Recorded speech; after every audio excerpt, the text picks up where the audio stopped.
আজকে আপনাদেরকে ছোট্ট একটা স্টোরি শোনাই। হ্যাঁ, একটা ঘরের মধ্যে চারটা মোমবাতি ছিল।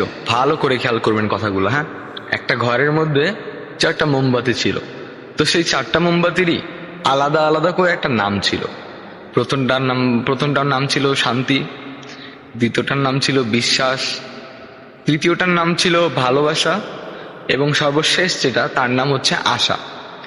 তো কি হলো জানেন, জ্বলতে জ্বলতে হঠাৎ করে শান্তি নামের যে মোমবাতিটি ছিল সেই মোমবাতিটি নিভে গেল, বুঝছেন। আহ তা পাশে থাকা যে বিশ্বাসের মোমবাতিটি ছিল সে বলতেছে, যেখানে শান্তি নেই সেখানে বিশ্বাস থেকে আমি কি করব, আমিও নিভে যাই। তারপরে কি হলো, বিশ্বাস নামের মোমবাতিটিও নিভে গেল।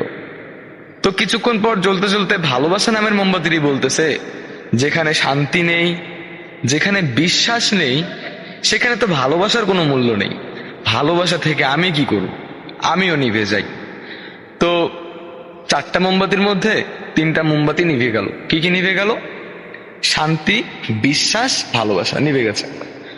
তো আধা ঘন্টা পর ওই রুমটার মধ্যে একটা ছেলে আসলো। ছেলেটা এসে দেখলো তার তিনটা মোমবাতি নিভে গেছে। তো সে কি করলো, আবার লাস্টে যেই মোমবাতিটি জ্বলতেছিল, মানে যে আশা নামে মোমবাতিটি জ্বলতেছিল, সেই মোমবাতিটি দিয়ে সে আবার পুনরায় সেই তিনটা মোমবাতিকে আবার জ্বালিয়ে দিল। তো আবার চারটাই জ্বলতেছে। হ্যাঁ, তো এই গল্প দ্বারা আমরা কি শিখতে পারলাম? আহ জীবনে চলতে গেলে শান্তি থাকবে না, বিশ্বাস উঠে যাবে, ভালোবাসা থাকবে না, কিন্তু কি কখনো আশা ছাড়া যাবে না। আপনি জীবনে কি করছেন, কি করেন নাই, কি করবেন, এগুলো কখনো ভাবা যাবে না। আপনি যেটা করতেছেন ওটা কন্টিনিউ করে যান, আশা ছাড়বেন না। স্বপ্ন থাকা ভালো, স্বপ্ন দেখুন, একটা আশা রাখুন মনের মধ্যে যে না আমি পারবো। ওইরকম করে যখনই সবকিছু উঠে যাবে, নিভে যাবে, সবকিছু মরে যাবে, তখন একটা জিনিস ভালো করে মনে রাখবেন, আশা ছাড়া যাবে না। সো গল্পটার মানে কি বুঝলেন? যদি বুঝেন একটা ছোট্ট করে কমেন্ট করে যাবেন, আর যদি বেশি ভালো লাগে একটা শেয়ার করে দিবেন।